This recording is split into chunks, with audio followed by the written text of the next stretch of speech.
आप अपने आप को एक्सप्रेस करें, एक एक आइडिया है, उसके ऊपर क्या मेहनत कर पाएंगे? Six house. आइडिया सबके पास आते हैं ना, थर्ड हाउस। लेकिन उसके लिए एक फ्रेमवर्क बनाना, जैसे कि हम ये फ्रेमवर्क बना रहे हैं कि किस तरीके से सोचना है। तो थर्ड लॉर्ड सिक्स हाउस में है, तो क्या आपके पास उसका फ्रेमवर्क है? वहां पे आके वो एग्जॉल्टेड हो रहे हैं। मरकरी अपने घर में एग्जॉल्टेड होता है। यही मरकरी जो है, जब कभी भी मार्स के साथ मिल जाए, थर्ड लॉर्ड टेंथ हाउस में मिल जाए, कि आपकी हॉबी ही आपका प्रोफेशन बन जाएगा।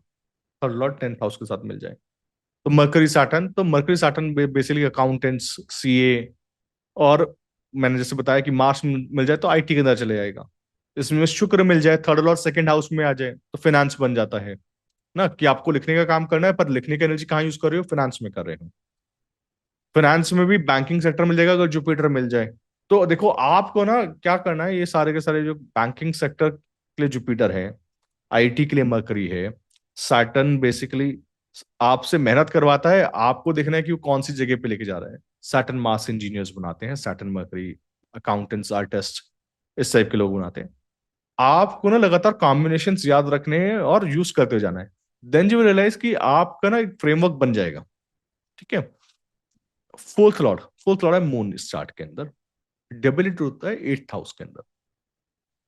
मून का डेबिलिशन मतलब आप क्या अपने आप को इमोशनली सिक्योर कर पाएंगे?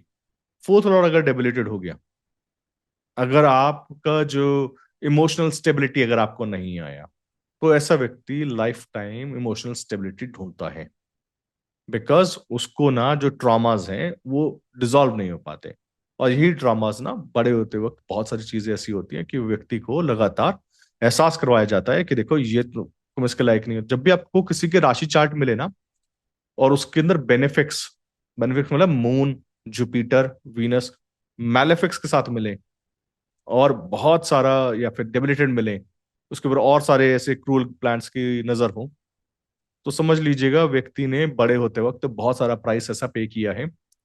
और अगर ये नवांश में एक्सॉल्टेड मिल जाए, नवांश में इनका पोजीशन ठीक हो जाए, तो व्यक्ति ना बाद में बहुत स्ट्रांग बन के आता है। तो राशि चार्ट ना कंडीशंस है। कंडीशन मतलब जब आप बड़े हो रहे होते हैं ना, आपके हाथ में कुछ नहीं होता। आप एक लाइफ के अंदर एक जर्नी कर रहे हो, आपके हाथ में बहुत सारी चीजें नहीं है। जब नहीं है तो फिर क्या है ना, आप बोलते हो कि अच्छा ये प्रॉब्लम है। आपने जितनी प्रॉब्लम झेली है ना, या भोगी है, आप उससे ही ज्यादा स्ट्रांग हो। जिसने प्रॉब्लम झेली ही नहीं है, तो उस व्यक्ति को तो लाइफ टाइम में जब भी प्रॉब्लम आएगा तो फिर वो घबराता है। तो इसलिए ना, आपको कभी भी राशि चार्ट के अंदर ऐसे कॉम्बिनेशन देखे ना, तो समझ लीजिएगा बंदा बहुत मेंटली टफ है, बहुत कुछ झेल के आया है। ये बहुत सारी चीजें झेल जाएगा, इसको ना छोटी मोटी प्रॉब्लम में पूछेगा भी नहीं आपसे। और इसलिए ना ऐसे लोग आपको दिखाई देंगे कि वो ना छोटी मोटी बात बताते भी नहीं किसी को, तो कोई बात नहीं, झेल लेंगे, इतना तो बहुत झेल के आए हैं। तो फोर्थ लॉर्ड अगर एट्थ हाउस में हो, तो ऐसे व्यक्ति मेंटली बहुत टफ हो जाता है इनिशियल फेज में। हाँ, ट्रबल आते हैं, एक्सपीरियंसेस हैं, बैड एक्सपीरियंसेस हैं लाइफ के, इमोशनली तोड़ा जाता है। तभी तो जाके ना वो व्यक्ति बाद में डेबिलेटेड मून को ठीक ठाक कर पाता है। यही मून एग्जॉल्टेड होता है सेकंड हाउस के अंदर, मतलब प्रॉपर्टी से, फैमिली से, सुख सुविधाओं से आपको बहुत सारा पैसा मिलना है घर परिवार के अंदर। फिफ्थ लॉर्ड है सन, जो कि एग्जॉल्टेड है कहाँ पे? लगन में। अभी लगन में कोई ग्रह एग्जॉल्टेड हो जाए, और वो भी फिफ्थ लॉर्ड, तो समझो कि ना ये बहुत सारे ब्लेसिंग्स हैं लाइफ के अंदर। फिफ्थ लॉर्ड अगर सेकंड हाउस में है, फिफ्थ हाउस ऐसा ना कि लेट्स सपोज कि आपके पास ना एक नॉन टैंजिबल चीज है, आपको खर्च करना है। आप कहाँ खर्च करोगे वो आपके ऊपर है। जैसे कि आपके पास, मैं बोलूं आपके पास 10,000 रुपए है, कहाँ खर्च करोगे? क्या लेने वाले हो? आप सबसे अच्छा क्या रहेगा, आप अपनी हेल्थ ले लीजिए फिफ्थ लॉर्ड लगन में। आपका हेल्थ इसलिए तो खराब है ना कि डिसिप्लिन नहीं है। बहुत सिंपल सा एक फैक्टर है। या ऊर्जा नहीं है, पुण्य नहीं है। फिफ्थ लॉर्ड लगन में है तो ऊर्जा है, पुण्य है, आपको मिला है। आपने पैसा खर्च किया, आपको हेल्थ मिल गई, आपको अपने पुण्य के बदले में हेल्थ मिल गई। पुण्य के बदले में पैसा मिल जाएगा, या फिफ्थ लॉर्ड सेकंड हाउस में आएगा, कि आपने फिफ्थ लॉर्ड का एनर्जी को यूज किया।